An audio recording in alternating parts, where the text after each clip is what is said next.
बिहार की महिलाएं अपने पति को क्या बोलती हैं? बिहार, आप में से कोई बिहार का है? अच्छा भैया, आप बिहार की हो, बताओ आप अपने पति को क्या बोलती हो? बोलो। मालिक। बिहार में अधिकाधिक पति को मालिक बोला जाता है, हाँ या ना? हो बिहार के बताओ, ऐसे ऐसे अच्छे वाला हिलाओ। तो बिहार में पति को क्या बोला जाता है? मालिक। मालिक जी यहाँ ये, मालिक जी, मालिक जी, मालिक जी, वहां की भाषा है। पत्नी पति को मालिक बोलती है। यदि आप कहते हैं कि मैं धन का मालिक हूं, तो लक्ष्मी के पति आप ही बन रहे हैं, क्योंकि मालिक पति को कहा जाता है। यदि आप कहेंगे कि मैं इस फैक्ट्री का मालिक हूं, यदि आप ये कहते हैं कि मैं इस घर का मालिक हूं, मैं इन पैसों का मालिक हूं, तो मालिक मीन्स पति। तो लक्ष्मी के पति क्या तुम हो सकते हो? लक्ष्मी के पति कौन है? बोलो, लक्ष्मी के पति कौन है? लक्ष्मी के पति हैं नारायण, श्रीमन नारायण। लक्ष्मी पति केवल भगवान नारायण है। तुम और हम लक्ष्मी पति कभी नहीं हो सकते। हम तो लक्ष्मी पुत्र पुत्रियां तो हो सकते हैं। लक्ष्मी पति केवल नारायण है। जब आप ये कहते हैं मैं मालिक हूं, तो आपका ये जो एटीट्यूड है, अहंकार है, मैं मालिक हूं, ये आपके पतन का कारण बन जाता है। इसलिए कभी धोखे से भी ये ना कहिए कि मैं लक्ष्मी का मालिक हूं ना, मैं लक्ष्मी का पुत्र हूं। लक्ष्मी मेरी माता है।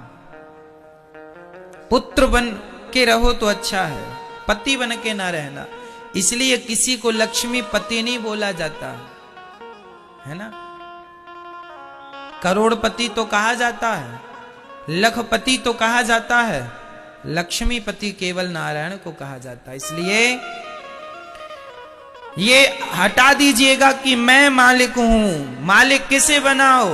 मालिक बना दो गोविंद को, हे श्याम सुंदर, आप ही मालिक हैं इस संपत्ति के, आप ही मालिक। तो आपका अहंकार आने का सवाल ही खड़ा नहीं होता।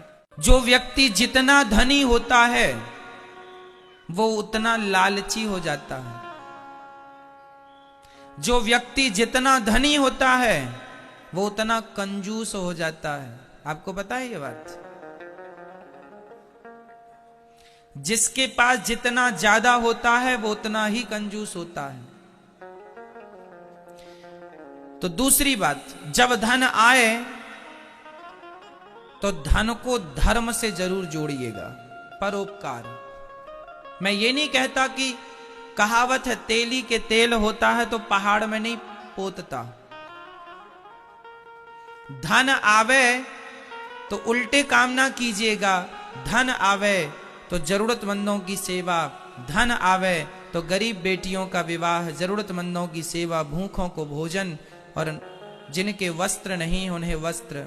जरूरत जिनको है आपके धन की, उन्हें भाव से दीजिए कि ईश्वर ने हमें दिया है तो शायद इन लोगों को देने के लिए ही परमात्मा ने हमें दिया है। इस भाव से यदि धन का आप सदुपयोग करते हैं तो लक्ष्मी मां प्रसन्न होके आपके घर ही रहती हैं। नहीं तो कई बार देखा यह जाता है, धन आया और चला गया, पैसे आए और चले गए,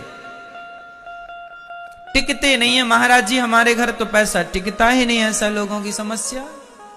क्योंकि आप दो चीजों को ध्यान नहीं रखते। पहला, ये समझ के चलो कि ये संपत्ति सब ईश्वर की है, मैं इसका मालिक